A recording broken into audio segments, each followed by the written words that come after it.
Shalom.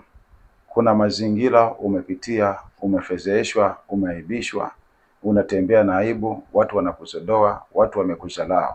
Neno la Mungu linasema katika kitabu cha Zaburi 35:26, wafedheheshwe, waaibishwe pamoja waliofurahia hali yangu. Anakwenda kukuvika heshima sawasawa na neno lake. Hao wote waliosimama kuaibisha, Mungu akubariki sana. Wamekuzalau, wamekushusha.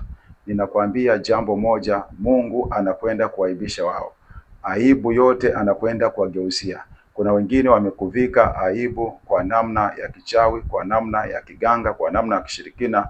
Wamekutegea mitego ili waibike. Wamekucheka, umekuwa ni wakuchekwa, umekuwa mtu mwenye aibu kila sehemu, hauna thamani tena. Unaonekana wewe si kitu, wakati mwingine umekata tamaa hata kwa nini unaishi. Na kuambia kwa jina la Yesu Kristo, Bwana anakwenda kuigeuza aibu yako kuwa ushindi. Na hiyo aibu yako anakwenda kuwavika adui zako waliokutupia aibu, waliokuzalau, waliokucheka, waliokunanga, katika jina la Yesu Kristo.